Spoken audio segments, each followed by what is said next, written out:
bagaimana inovasi kesehatan yang dihadirkan untuk menekan stunting dan gizi buruk di Kabupaten Wajo. Iya, Bu Kadis. Iya, silahkan. Alhamdulillah ini inovasi lagi ya Pak. Luar biasa. Setiap ini saya inovasi selalu. Iya, tunjuk. Pasti ada suka dukanya. Iya. Silahkan. Kalau suka duka itu pasti ada Pak.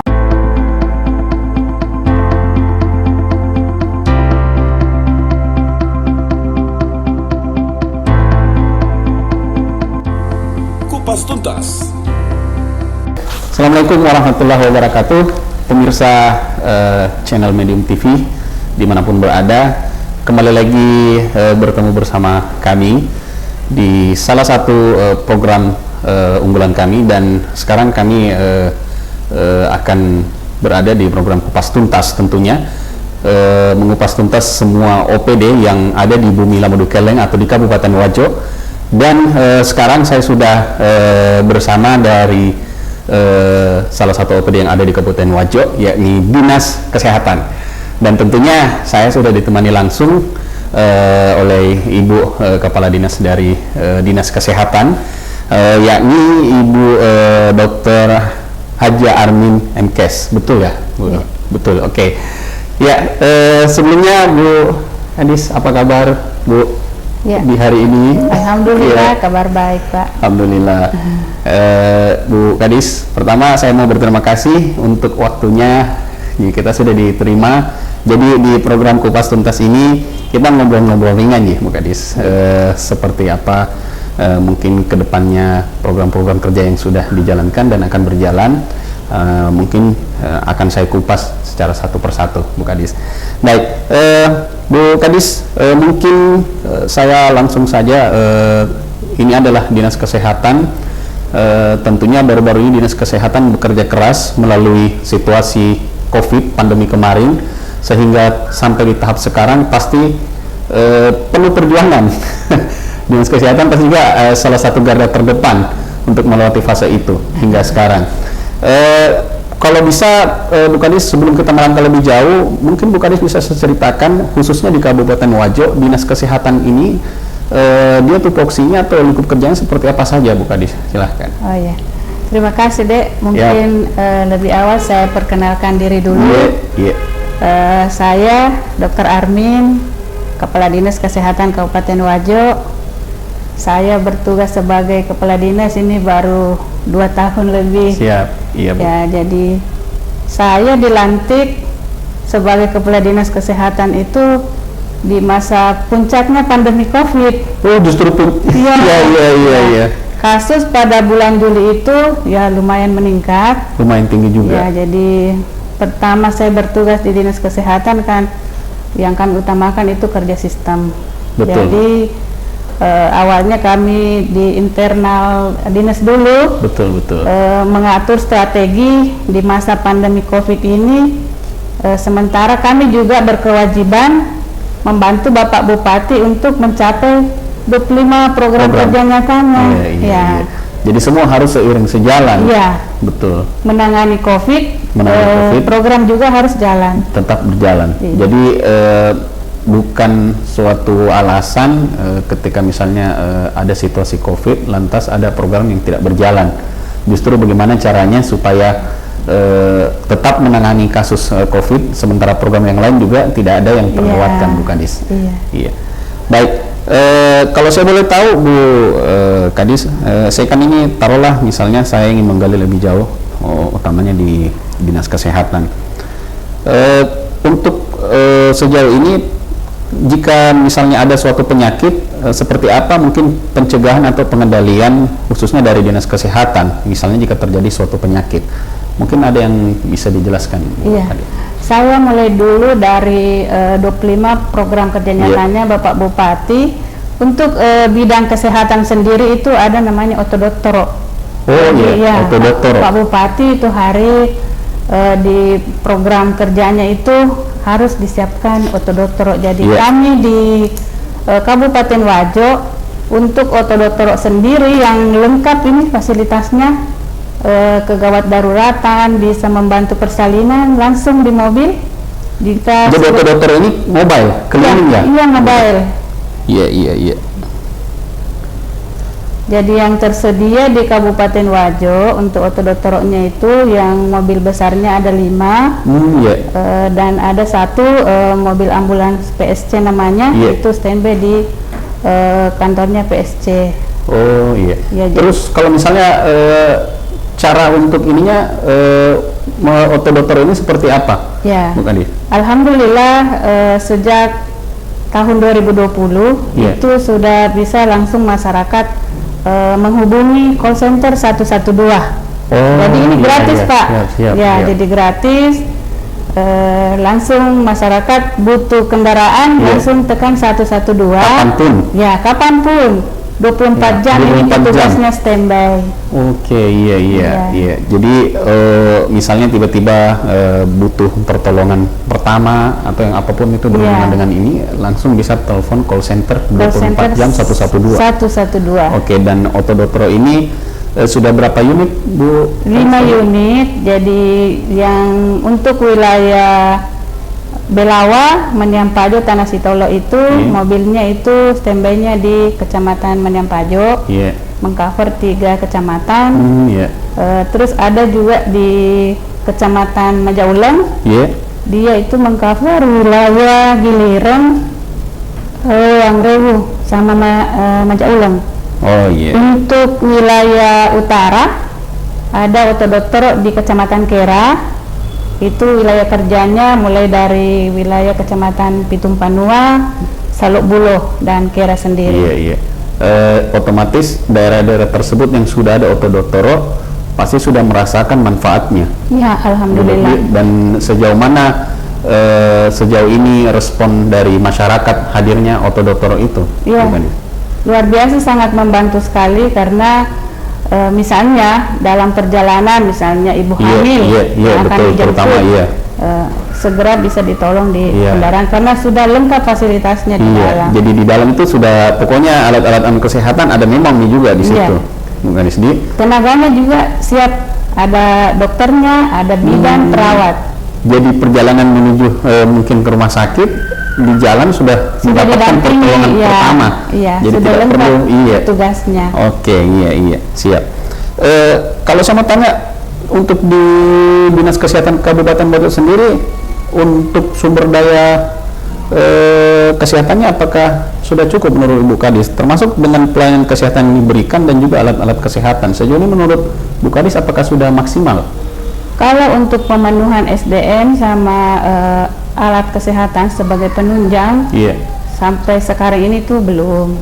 Tetapi ini juga masuk di 25 program kerja nyatanya Bapak Bupati terkait pengadaan 6 dokter spesialis. Itu sudah melebihi kalau dokter spesialisnya. Saya dengar sudah 8 katanya.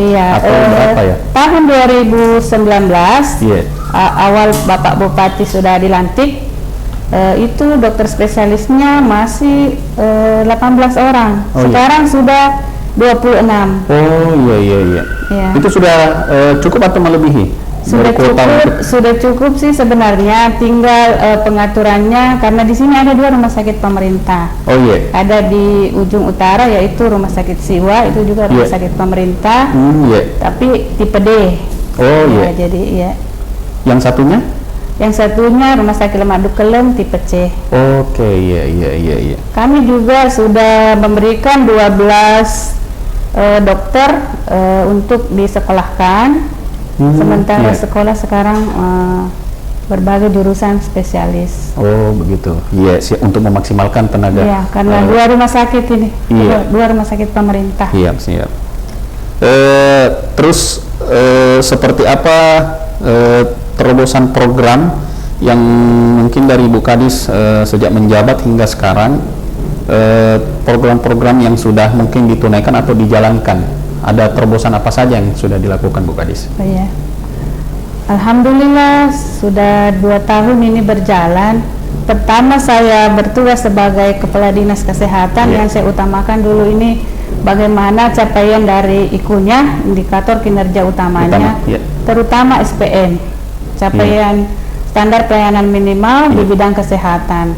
Jadi karena di sini ada 12 indikator, mulai dari ibu hamilnya sampai bersalin, bayi baru lahirnya, Oh iya. balitanya, anak usia sekolah, Ya. itu juga masuk dalam indikator. Oh iya. Usia produktifnya, lansianya, sampai lansia juga ini masuk 12 indikator, yang penyakit DM, hipertensi, ODGJ, orang dengan Dalam gangguan gangguan jiwa, jiwa. ini sudah mencapai 100%. Ini baru Agustus sudah Ya. 100% pelayanannya. Luar biasa. Dan ini alhamdulillah ada inovasi Ya, apa itu? terkait ini ada namanya masker pelita. Masker pelita. Masyarakat Apa kira itu, Bu? peduli disabilitas, dan Oh, ini iya. sudah masuk inovasinya top 99 nasional. Nasional. Iya, nasional Luar ini biasa. yang ODGJ.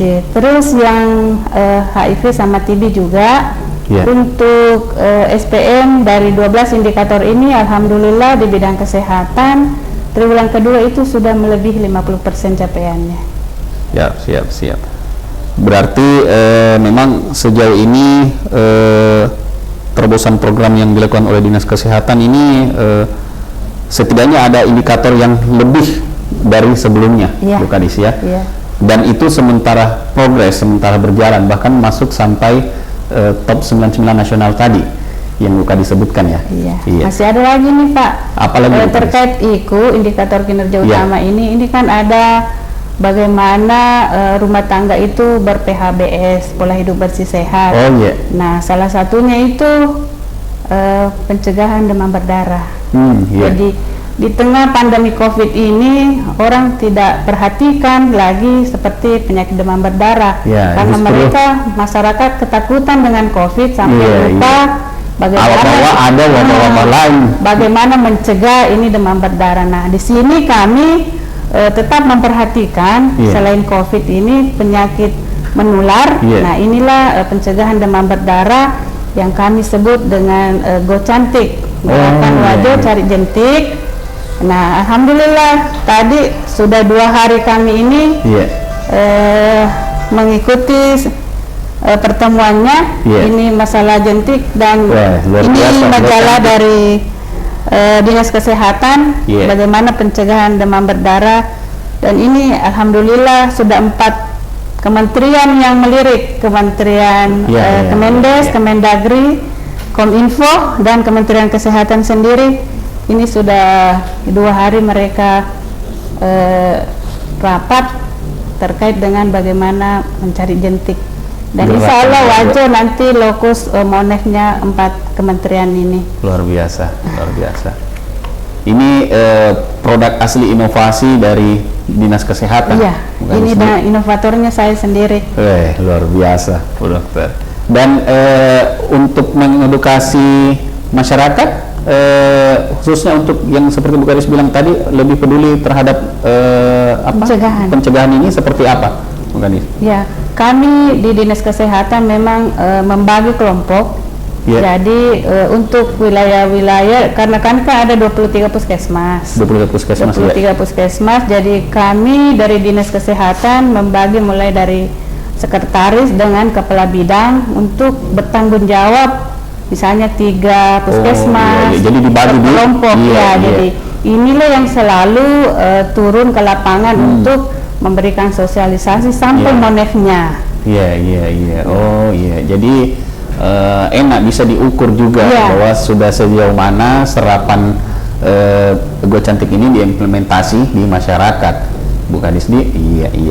Dan Siap. datanya bisa langsung dilihat karena ini kan aplikasinya juga sudah bisa masyarakat langsung download di aplikasi di Play Store. Play Store-nya di Android. Jadi mereka langsung diberdayakan untuk mencari jentik sendiri di rumahnya dan melaporkan. Oh begitu. Iya. Oh jadi misalnya saya Bu Kadis, saya download aplikasinya.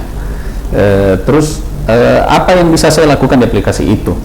Ya, di situ Setelah- sudah muncul mulai dari nama, misalnya Bapak tinggal Alam, di iya. Kecamatan Tempe, Kecamatan, jadi iya. di situ sudah diklik kecamatan apa, kelurahan di mana. Dan saya melaporkan misalnya ada jentik nyamuk Iya, begitu. di rumah. dilaporkan. begitu terlapor masuk ke Iya. dinas kesehatan itu segera ditindaklanjuti dari petugas puskesmas di wilayah itu. Iya, betul. Jadi puskesmas Ya, terdekat dulu yang langsung turun ke respon. situ, merespon apa yang akan dilakukan selanjutnya, tindak lanjutnya bagaimana. Oh iya, siap.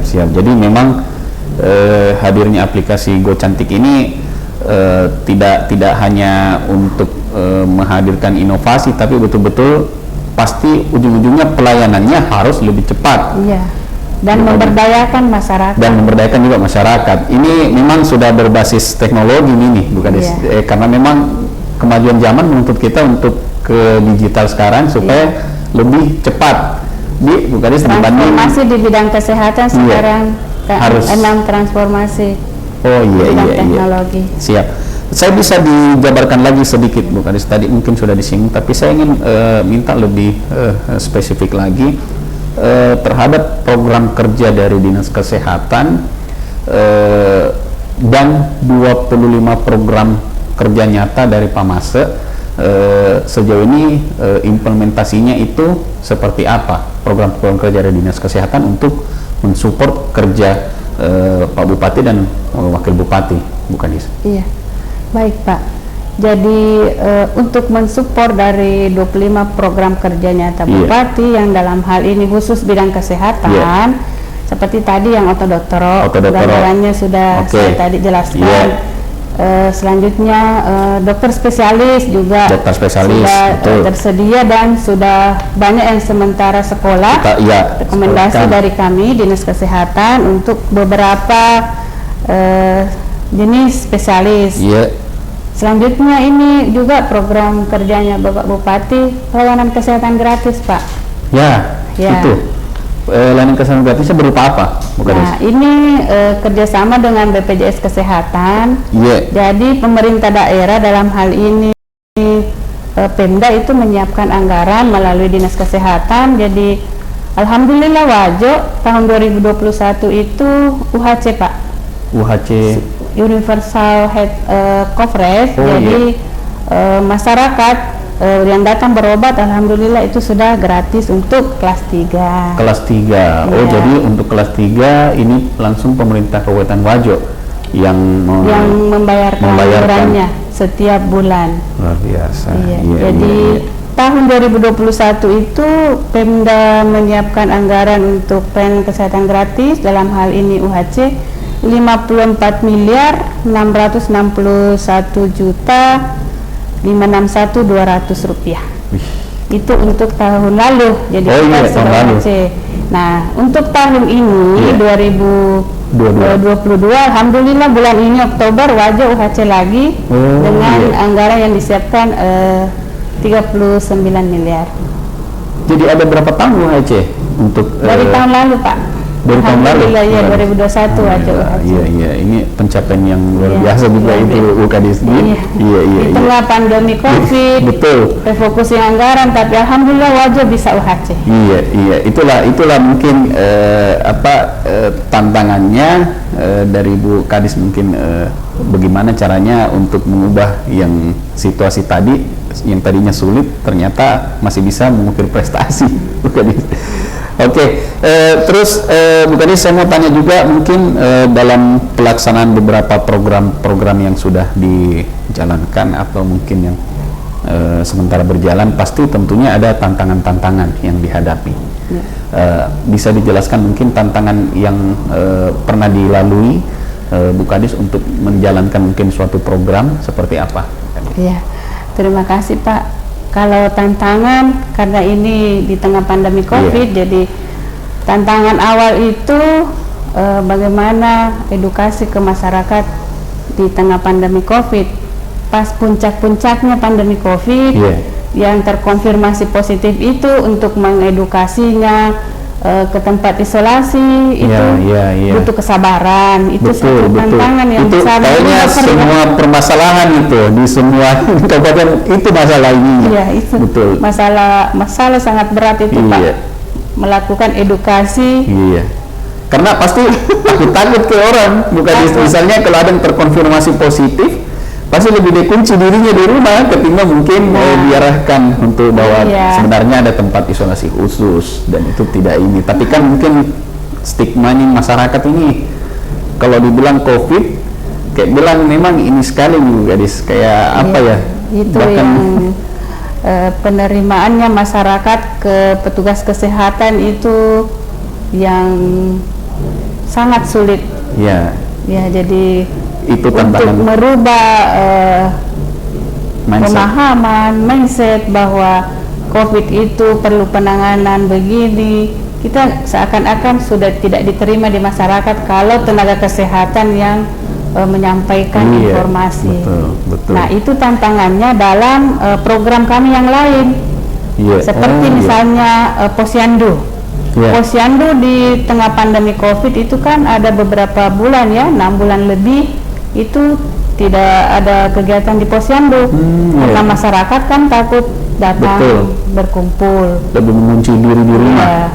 Sementara kita juga ini diburu capaian SPM, misalnya standar pelayanan minimal untuk indikator balita misalnya harus diperiksa dan sebagainya. Sementara sekolah. bagaimana di pusat tidak ada pandemi COVID. Nah, ini tantangan yang paling berat dalam capaian program. Dan memang ya harus dilewati prosesnya itu. Tadi semua tidak mau, suka tidak suka. Tapi berapa lama sampai bisa mungkin masyarakat hingga akhirnya mau terbuka, mungkin didatangi oleh tenaga-tenaga kesehatan, itu butuh berapa lama bukan sejak mensosialisasikan hal tersebut? Ini juga sebenarnya tantangan yang kita hadapi di masa pandemi. Ini ada juga solusinya dengan inovasi lagi. Jadi kami ada inovasi namanya pelayanan tanpa dinding. Pelayanan tanpa dinding. Tanpa dinding, kayak tanpa sekat ini. Maksudnya begini. Hari ini dijadwalkan Posyandu, tetapi di lingkungan RW itu atau kelurahan itu ada 2-3 atau berapa yang tidak datang ke Posyandu. Inilah yang nanti kader atau petugas di Posyandu ini yang mendata. Jadi kami ada kerjasama dengan PKK, dengan Pak Desa, kader-kader ini dari Dasawisma. Inilah yang akan menginformasikan bahwa misalnya di Posyandu A itu sasarannya 50, tapi yang datang 20. Nah, kenapa yang tidak datang ini ada masalah apa? Kita mencari solusinya dengan ini inovasi pelayanan tanpa dinding. Kita bergerak kemana sasaran ini, apa alasannya tidak datang, apakah karena tidak ada kendaraan. Jadi turun langsung. Kan ada ambulans juga, mobil puskesmas keliling namanya. Tetapi kita kerjasama juga dengan Pak Desa. Di desa kan ada mobil ambulans desa. Kita minta bantuan Pak Desa bersama Ibu PKK. Kita ke lokasi di mana banyak sasaran yang tidak datang. Di situ kita melakukan pelayanan, cari ibu hamilnya, cari anak balitanya, cari lansianya, cari yang hipertensi. Kita lakukan pelayanan terpadu lagi di situ. Jadi semua penanggung jawab program turun bersama untuk memberikan pelayanan. Penanggung jawab program A hadir di situ. Jadi capaian nanti masing-masing program ini sama-sama dengan satu data. Betul. Tidak ada yang misalnya capaian programnya ini yang si A yang paling tinggi, ini malah belum. Jadi semua sejalan. Sama-sama jalan. Supaya semua serentak berjalan program, Pak. Itu yang termasuk vaksin. Itu. Sasaran yang tidak datang vaksin bisa di lingkungan ini belum ada yang vaksin, silakan yang mau vaksin silakan divaksin. Sama-sama jalan. Ini juga kami alhamdulillah dibantu kerjasama dari TNI Polri, Pak Camat, PKK.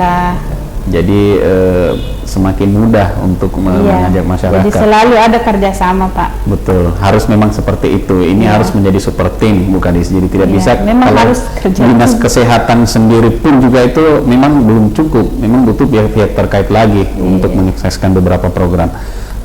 Saya ada pertanyaan lagi, Bu Kadis.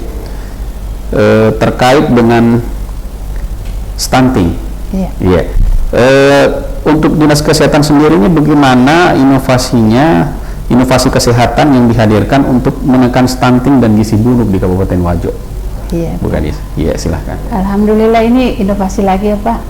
Luar biasa. Setiap ini saya inovasi selalu. Iya, iya. Jadi Mantap, Bu itu Kadis. yang selalu kami sampaikan ke teman-teman, kepala bidang, Iya. kepala puskesmas, bahwa mencari solusi dengan inovasi.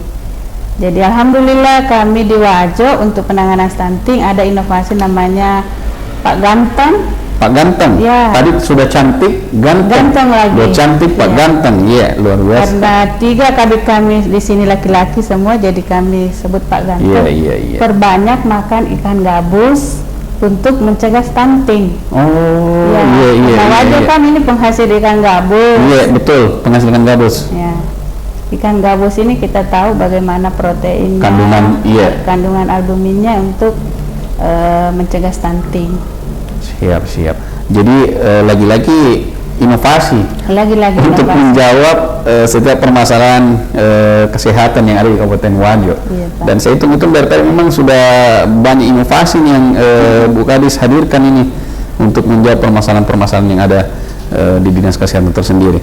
Kalau saya tanya tentang suka dukanya mungkin Bu Kadis ada selama menjabat sejak menjadi dinas kesehatan, apalagi tadi Bu Kadis singgung lagi puncak-puncaknya Ibu Kadis dilantik untuk menjadi dinas kesehatan. Ini ibarat ada suatu peristiwa terus Ibu Kadis menjadi superhero-nya di situ, langsung ditunjuk. Pasti ada suka dukanya.